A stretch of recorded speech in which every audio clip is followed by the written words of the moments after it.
Hello everyone, I'm Meteorologist Charlie Ironmonger. Thank you so much for joining me today for your 1 p.m. news and weather update from the First Alert Desk. Now we've got unfortunate news out of Greene County where a former, really retired Greenville police officer was killed while hauling relief supplies through Greene County. Highway Patrol says the single vehicle accident happened around 7:45 a.m. on US 13 south of Burnett Road, just outside of Farmville. Stuart Stevens of Snow Hill was heading north on US 13 and lost control of his pickup truck that was pulling a trailer while trying to pass another vehicle, according to troopers.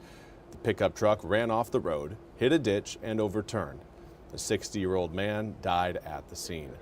Troopers say Stevens was hauling relief supplies for western North Carolina and was on his way to meet another retired officer in Greenville. One lane of the highway was shut down for several hours due to the crash.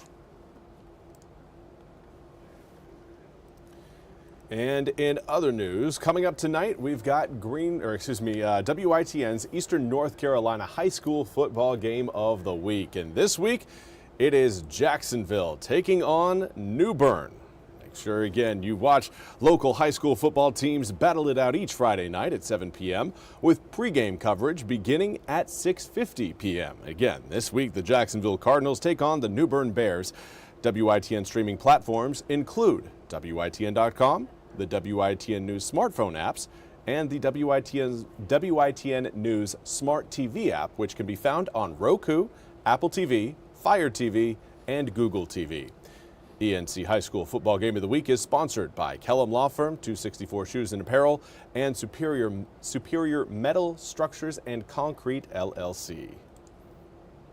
Should be a very good game. Usually those two teams are pretty competitive.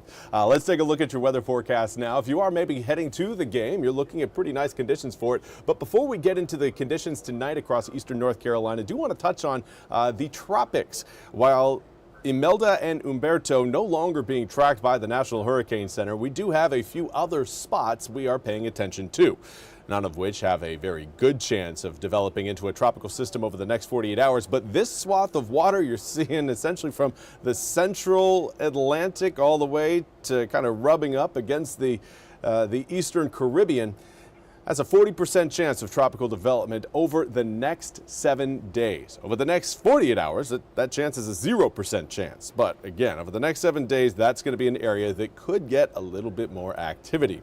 Here's another area of concern denoted by that X near the Bahamas. That is an area that has about a 10% chance of tropical development, but right now doesn't look like it's going to be forming into anything too serious. Just a kind of a weak low pressure system stirring up some moisture. Regardless, it will continue to drift its way over the Bahamas and towards Florida, but again, does not have a very good chance of development, not only over a 48-hour period, which is 10%, but even over 7 days, that's holding at a 10% chance. We do have some rain to talk about, a few light showers right now moving over Cape Hatteras, but that's really the extent of the rain showers right now. We will see again some of those coastal drops try to move over kind of Ocracoke and maybe down East Carteret County through the rest of today. But again, not looking at extensive rain, just really light drizzle spots here and there. The rest of eastern North Carolina staying dry. We won't see any widespread rain until we get into next week, particularly Wednesday of next week. But again, for the next couple days, we will see a chance of maybe a few coastal drops coming down. Certainly nothing you need to worry about too much unless you're watching from the coast and maybe wanted to just get outside the entire weekend. You may be interrupted by a few rain showers at times. Right now, this is a view through our Washington cam. Beautiful skies, a little bit of cloud cover present, but again, still categorizing this as a mostly sunny day. 77-degree air temperatures come with a northeasterly breeze at 13 miles an hour. Feels like 78. For all, again, fairly comfortable conditions outside. Most of us right now in the mid to upper 70s. May see a few areas close in on 80 degrees coming up later on this afternoon. Winds out of the northeast blowing in at about 7 to 15 miles an hour.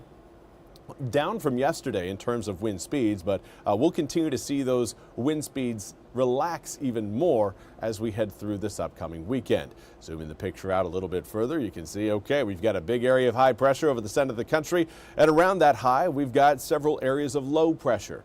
None of those areas of low pressure are going to be affecting eastern North Carolina in the immediate term, but it's that one back towards Idaho moving its way a little bit closer there to Wyoming.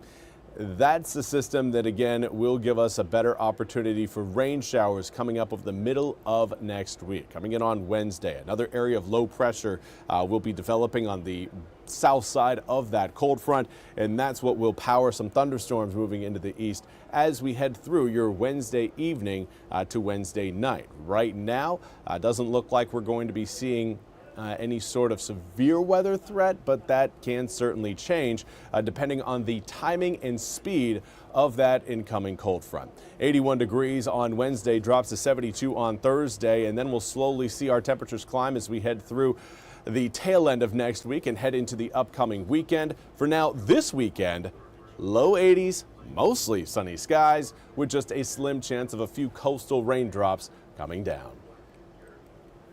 Well, that's all we have time for today's 1 p.m. news and weather update from the First Alert Desk. I want to thank you all so much for joining me. We'll be back with more news and weather coming up at the top of the hour. Until then, I hope you all have a fantastic Friday.